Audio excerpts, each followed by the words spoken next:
performer on that day and given the chance to do that, was to be stoic. May you ever grow in our hearts, you are the great. Call on all my professional experience, not to break down. You can. At 50 years old, Elton John had already lived through the kind of chaos that destroys most people. He had battled addiction, survived near-death moments, and walked away from fame more than once. But nothing prepared him for the morning of September 6th. The world was watching Westminster Abbey. 2.5 billion people sat glued to their screens, mourning Princess Diana. But when Elton John sat down at the piano, something happened that no rehearsal, no career, no fame could have prepared him for. The song he was about to sing had been written decades earlier for another icon taken too soon, Marilyn Monroe. But now, with just days to prepare, it had been rewritten in Diana's memory. Everyone expected Elton to play it perfectly. After all, he was a showman, but halfway through, the facade cracked. His voice shook, his eyes welled, and suddenly, the man known for flashy costumes and iron confidence looked small, broken, and human. He was 50 years old, staring down not just the death of a friend, but the weight of his own past, and he couldn't stop crying. Why did this one song push him over the edge? And what happened to Elton John after the performance that broke him in front of the entire world? The truth is more complicated than most people know. You're watching RetroWaves, the channel where the real stories behind the music finally come to light. If you love uncovering the hidden moments behind the songs you thought you knew, hit that like button, subscribe, and ring the bell, because here, we don't just play the hits, we reveal the secrets they carry. By the time Elton John turned 50 in March 1997, he should have been celebrating. He had survived more than 2 decades of fame, scandals, and near self-destruction. He had gotten sober in the early 1990s after years of drug and alcohol abuse. For the first time in his adult life, he was stable, healthy, and looking ahead to what seemed like a brighter future. But Elton's life was never simple. Fame had given him wealth and glory, but it had also left him deeply lonely. The one person who seemed to cut through all of that was Princess Diana. Their friendship wasn't just tabloid fodder, it was real. They laughed together, confided in each other, and stood side by side at charity events. She trusted him in a way she trusted very few people. That's why her sudden death on August 31, 1997, was not just shocking to the world, it shattered Elton personally. Just a few weeks earlier, the two had been photographed together, smiling and relaxed. Now, she was gone. And then came the request. The royal family needed someone to sing at Diana's funeral. They wanted something dignified, something global, something unforgettable, and there was only one man who could deliver that, Elton John. But there was a problem. What song could capture the life and loss of the people's princess? Elton's longtime collaborator, lyricist Bernie Taupin, quickly rewrote one of their most famous songs, Candle in the Wind. Originally written in 1973 as a tribute to Marilyn Monroe, it had always been about a life cut short. Now, with a few new lines, it became Candle in the Wind, 1997, a song for Diana. Millions expected him to sing it flawlessly. The pressure was enormous. Imagine being told you must sing for the world, for a grieving nation, and for a friend you had just lost. Elton wasn't just nervous, he was terrified. And when the day came, it all caught up with him. The organ stopped, the Abbey fell silent, and Elton John sat down at the piano. He started strong, but then his voice cracked, his eyes filled, and suddenly the facade of the global superstar shattered. Seems to me you lived your life like a candle in the wind. Elton John couldn't stop crying. What happened in that moment, and what it revealed about Elton himself, would follow him for the rest of his life. But why did this one performance cut him deeper than any other? And why, even today, does Elton John refuse to sing that version of Candle in the Wind ever again? The answers lie in the years before and after that performance, a story filled with grief, guilt, and one of the most unexpected legacies in pop music history. Long before Diana, there was Marilyn Monroe.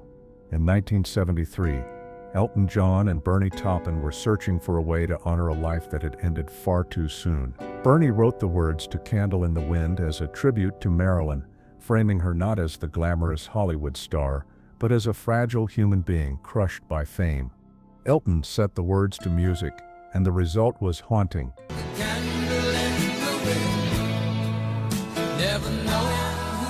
Candle in the Wind became one of Elton's most loved ballads. Not because it was flashy, but because it was tender. It carried a sense of mourning, of regret, of someone burned out before her time. For years, Elton performed the song on tour. Audiences knew it was sad, but it wasn't personal to him. Marilyn Monroe was an icon he never met. The song was a tribute, yes, but it was distant. And yet the irony was cruel. A song written for a woman destroyed by fame would come back decades later, rewritten for another woman whose life ended in a similar way. By 1997, the lyrics "Goodbye Norma Jean" were replaced with "Goodbye England's Rose." And suddenly, what had been a tribute to a Hollywood star became the defining anthem of a grieving nation. But before Elton could even step inside Westminster Abbey, he had to confront a different question. Could he actually sing it without breaking down? Elton John and Princess Diana's friendship wasn't a casual acquaintance, and it wasn't staged for publicity. They bonded over charity work, yes, but their connection went deeper. Both had complicated relationships with fame. Both struggled with loneliness despite being surrounded by people, and both carried scars the public rarely saw. They laughed together at private dinners. Diana confided in Elton during some of her darkest moments, and Elton admired her ability to connect with ordinary people, something he had never been able to master in the same way. In fact, there was a rumor, and to be clear, this is not confirmed, that their friendship hit a rocky patch just months before her death, after a disagreement at a mutual friend's funeral. But by late summer of 1997, that rift had healed. Photographs show them smiling together in public again, laughing, comfortable as ever. So when news broke that Diana had died in a car crash in Paris, Elton was devastated. He later admitted he was in shock, unable to process the loss. It wasn't just that the world had lost its princess. Elton had lost a trusted friend. And in the days that followed, grief turned into pressure. People wanted him to represent the nation's sorrow, to perform, to deliver a song that could capture the grief of millions. But how do you sing for a nation when you can barely hold yourself together for yourself? The decision to rewrite Candle in the Wind came quickly. Elton John knew the song fit Diana's story, a life cut short, a public overwhelmed by grief, a world asking why. But he also knew it couldn't be performed with Marilyn Monroe's name still in it. So he turned to Bernie Taupin, his lifelong collaborator. Bernie had always been the one with the words, and Elton trusted him. Within a single day, Bernie had reshaped the lyrics. "Goodbye Norma Jean" became "Goodbye England's Rose." Marilyn's Hollywood tragedy became Diana's royal heartbreak. It was simple, it was elegant, and it was devastating. But there was no rehearsal with Diana in mind, no test runs. The song was prepared in private, then handed to Elton like a crown too heavy to carry. Even Elton later admitted he felt enormous anxiety about singing it at the funeral. Millions of people would be watching, every note would be judged. And more importantly, it wasn't just a song anymore, it was Diana's goodbye. When the morning of September 6 came, Westminster Abbey was packed with mourners.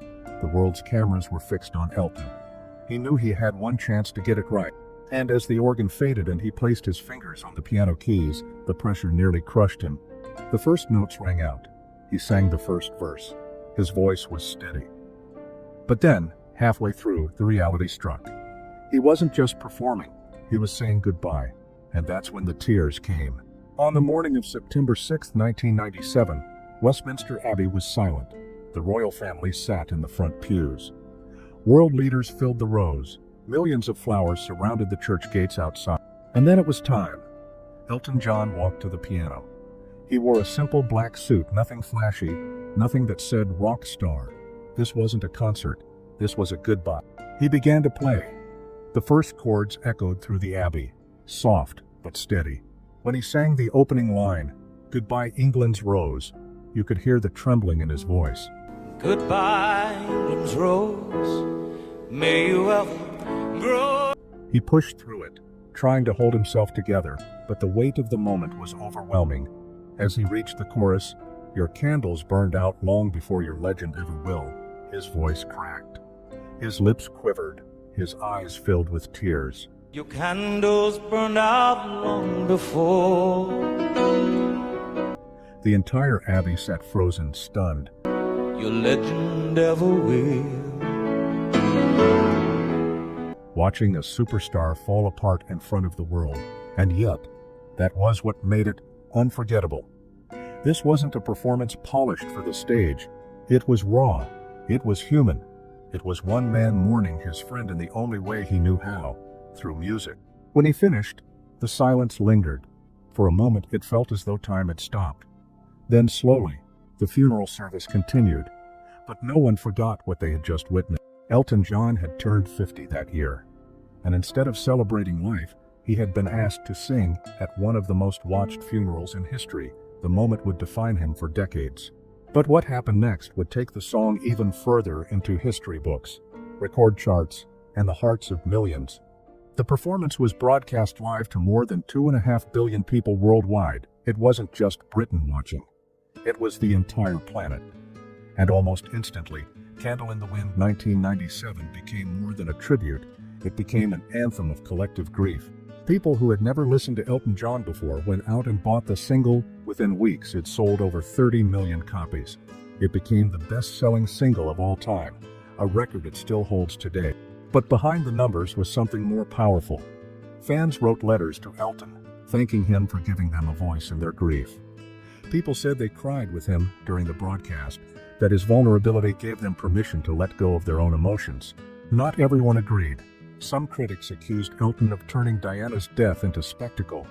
A few even suggested, though this was speculation, not confirmed, that the royal family only allowed him to sing because they needed to appease the public. But most people dismissed those rumors as unfair. The performance had clearly come from the heart. For Elton, though, the reaction was overwhelming. He later admitted he struggled with the sudden spotlight on Candle in the Wind, 1997. He hadn't expected it to sell millions. He hadn't expected it to define his career all over again. He just wanted to honor his friend. But the song refused to fade. It followed him everywhere, and people expected him to perform it again and again. And that's when Elton John made a surprising decision. After the funeral, Elton John made a vow. He would never perform Candle in the Wind 1997 again. Not at concerts, not at events, not even at royal gatherings. Why? Because for him, it wasn't entertainment. It wasn't a chart hit. It was Diana's goodbye, and repeating it felt wrong. In interviews, Elton said the performance at Westminster Abbey was for Diana, and only for Diana. Singing it again, he believed, would cheapen its meaning. He kept his word to this day. He has never sung Candle in the Wind 1997 in public again. There have been rumors, and to be clear, these are only rumors, that private requests came in from charities or royal events asking Elton to play the song again. But according to verified reports, he declined every time. The song was simply too painful. Fans often wondered if Elton might bring it back for anniversaries of Diana's death or for special occasions. But he refused. When asked why, he would often say, "That was for Diana. That was her moment." In a way, that decision only made the performance more powerful. It meant the world would only ever see it once, a single moment in history, frozen in time, never repeated. And yet, Elton still carried the weight of it. For years, he admitted that even hearing the song on the radio could bring him to tears. By refusing to sing it again, Elton protected the memory of Diana, but he also trapped himself in a memory he could never escape. Elton John had stood on countless stages.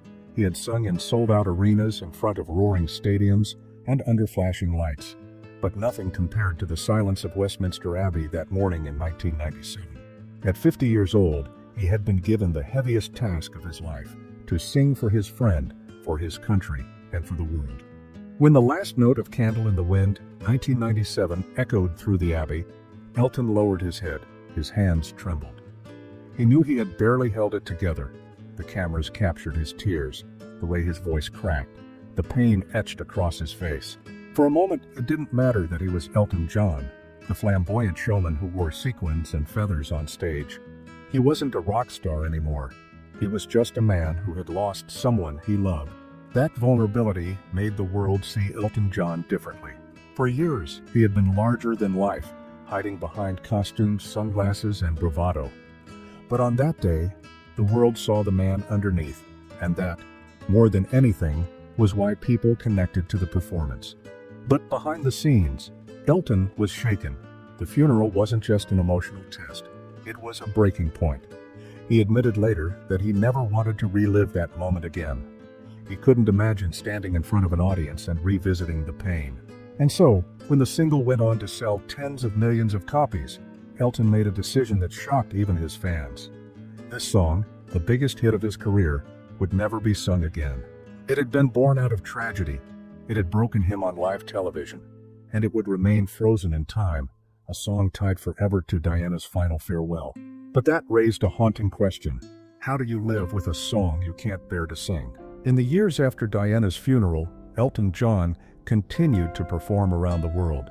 He had dozens of hits to choose from: Rocket Man, Tiny Dancer, Your Song, Don't Let the Sun Go Down on Me. But Candle in the Wind, 1997, stayed locked away. When journalists asked him why, he gave the same answer: that song belongs to Diana. It was hers. I will never sing it again, and he meant it.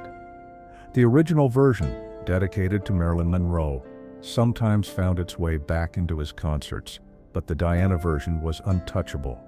It was too personal, too painful, too tied to a moment he never wanted to repeat. Even decades later, Elton admitted that thinking about that day could bring him to tears. He said he had to protect himself emotionally. Singing the song again would open wounds he worked hard to close. Fans respected that. Many said the decision only deepened their admiration for him. By refusing to cash in on the song's popularity, Elton showed that it wasn't about money or fame. It was about respect for Diana, and for the grief of millions who watched him sing that day. And yet, the shadow of Candle in the Wind, 1997, never left him. Even today, when people talk about Elton John's career, they remember the feathers, the sequins, the hits, but they also remember the man in black, sitting at a piano, crying as he sang goodbye to a princess. For Elton, that was both a burden and a legacy. Because sometimes, the song that makes you break down is the one the world never forgets.